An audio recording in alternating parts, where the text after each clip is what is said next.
Okay, the Trump administration, the Trump regime has gone full mask off fascism. I'm going to play some clips to show you what I mean.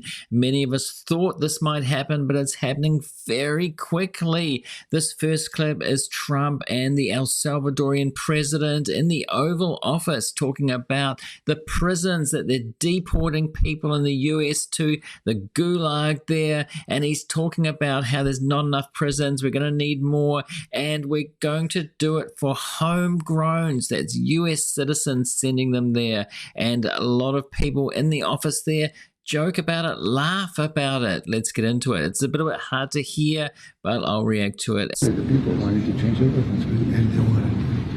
He demanded, they love you. They love what you do. Well, you know, I'm not your supporter. I want them to do, you know, for homegrown criminals next. Yeah. I said, homegrowns are next. The homegrowns built. You got to build about 5 more places. Yeah. He said the homegrowns are next, and you got to build about 5 more prisons. That's fair. All right. It's not big enough. No, it's not big enough, and that's people from the administration and journalists in there laughing about this. Come on. So this is a much different. And then he gets on to showing them around the office how he's changed it. This is unbelievable. He's talking about sending homegrowns, US citizens to this gulag in El Salvador, to these prisons. People have to realize what's going on here. This is fascism. This is authoritarianism, what he's talking about here. And this is where Trump's talking about this more. Are you willing to pay for those facilities to be opened if new ones were going to be built? I'd do something. We'd help them out. Yeah, we help them. They're great facilities, very strong facilities, and they don't play games. I'd like to go a step further. I mean, I said it to Pam. I don't know what the laws are. We always have to obey the laws, but we also have homegrown criminals that push people into subways, that hit elderly ladies on the back of the head with a baseball bat when they're not looking, that are absolute monsters. I'd like to include them in the group of people to get them out of the country, but you'll have to be looking at the laws on that, Steve, okay? So he says we'll have to look at the laws.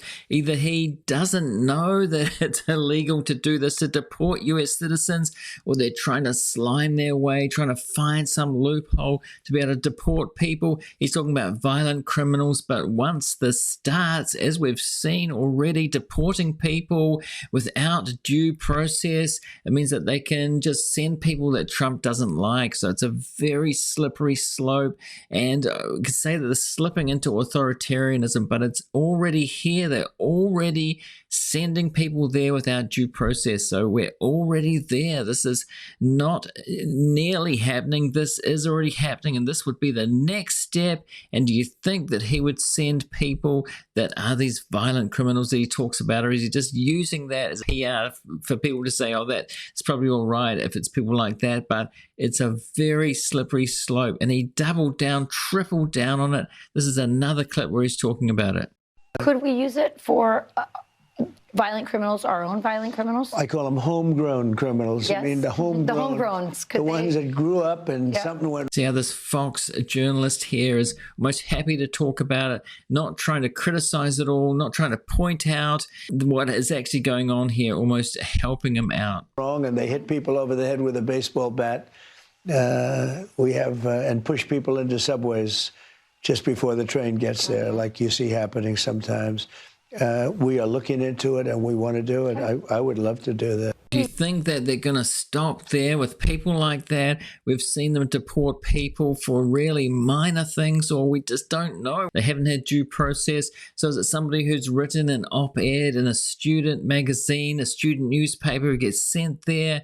Not these violent criminals that push people in front of trains, or for nothing, somebody that Trump doesn't like, say a journalist.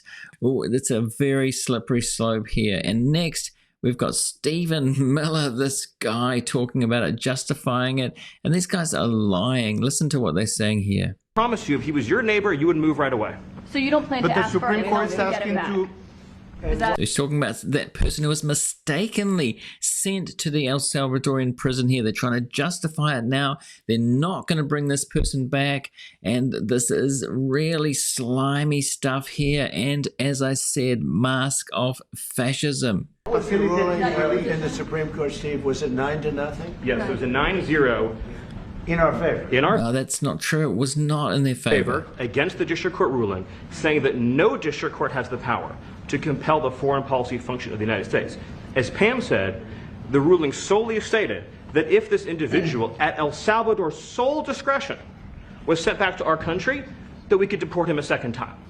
No version of this legally ends up with him ever living here because he is a citizen of El Salvador. That is the president of El Salvador.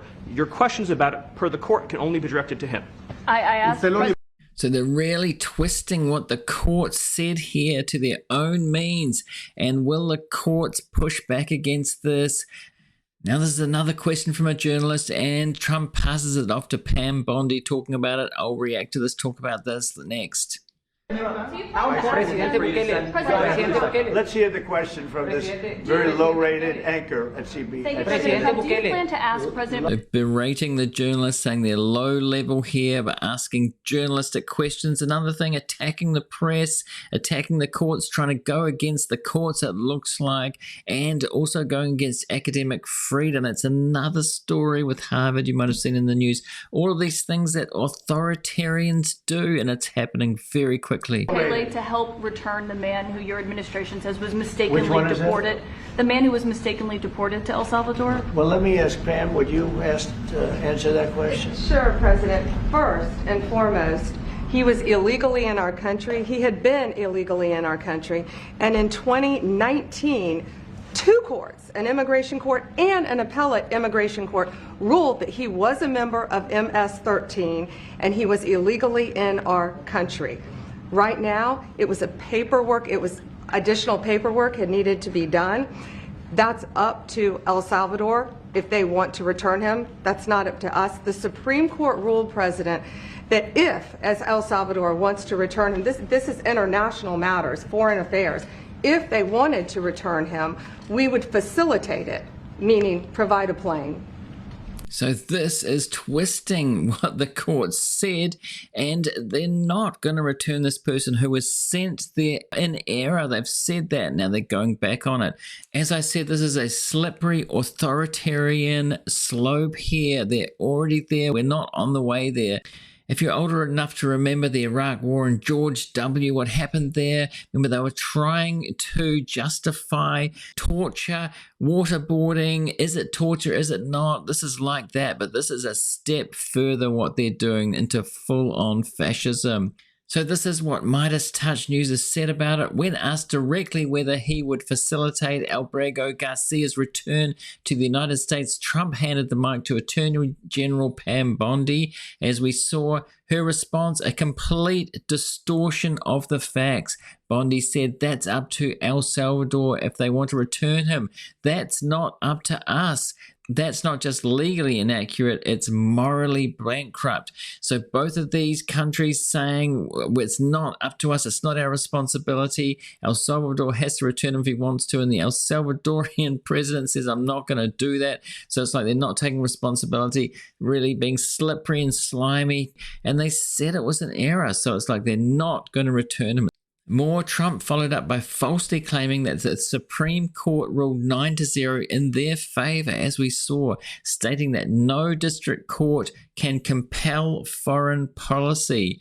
That's not what the court ruled. What the court did say, in language Trump's team continues to distort, is that the United States must facilitate Albrego Garcia's return if El Salvador releases him.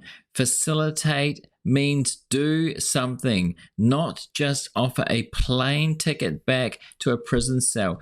They could get this guy back. I'm sure they could get him on a plane within an hour. They're saying, oh, well, we can't get him back. We're not going to do that. I'm sure they could. Of course they could. The El Salvadorian president could, the US could, they could snap their fingers, but they're just not doing it. That is why this is authoritarianism. This is fascism. They have no intention to do this, and they're going to want to send more people. They want to normalize this. By the way, if you're getting value out of this episode so far, I'd really appreciate it if you remember to hit that like button to help the algorithm to spread it to more people. This is a new channel, and do subscribe also if you're new here. Everybody's new here. This is just a few videos so far. So Midas Touch also says Stephen Miller, now Deputy Chief of Staff, went even further, defining facilitate to mean the US would only fly Alberto Garcia back if El Salvador released him, just to deport him again. And that's the video we saw. This guy Stephen Miller is unbelievable. He's just so creepy, and he's such a twister of the truth. Then came Bukele. When asked if El Salvador could release Alberto Garcia, his answer was just as jarring. I don't have the power to return him to the United States. That is absolute BS. Of course he does. If the United States won't do it and he won't do it, who's going to do it? It's like they're being so slippery and slimy. This is just unbelievable stuff. And as I said, mask off fascism. And Midas Touch goes on. He added that he would not release Alberto Garcia back into El Salvador's society either. In essence, a man who was wrongfully removed from this country is now indefinitely detained in a foreign mega prison, and both governments are pointing fingers while doing nothing to resolve it. And as we saw, Trump wants him to build more. They want to escalate this. They want to normalize it. They want to send lots of people there. Trump said that he was voted in on this, mass deportations. But did the people who voted MAGA think that this was going to happen, that people would be sent en masse to mega prisons in El Salvador? And the question is, why? Trump's talking about homegrowns. Why would they not imprison people inside the US? Why would they do it outside the US? That's what people have to start asking. Why on foreign soil? Out of sight, secret? What is going on in these places? We just have no idea. And more, we are not just witnessing bureaucratic negligence, we are standing on the edge of a constitutional crisis. On the edge of it, I think it's already there. The Trump administration is openly defying the spirit and letter of the Supreme Court's instructions. An erroneously deported man, by all accounts, is now a geopolitical pawn stuck in a cage thousands of miles away with no country claiming responsibility and no timeline for justice. And as I said, they're doing this, I think, because they want to do more of it. If they can get away with this, they can get away with a lot more. And it's such early days. It's just in the first few months of the administration that this has happened. So we've got to keep eyes on this. People have got to speak up. And the people who voted MAGA, if there's anybody watching this, have to realize what is actually going on. Is this what you voted for? It could get a lot worse. As we've seen with authoritarian fascist regimes in history, it can get a lot worse. This could be just the beginning. So what do you think about this? Let me know in the comments. I'd love to know what you think. And on screen now, I'm going to put a link to a related video here. This is only the 5th video on this channel, so do also subscribe if you're new here. As I said, everybody's new here. And thanks for watching this, and I'll see you in the next one.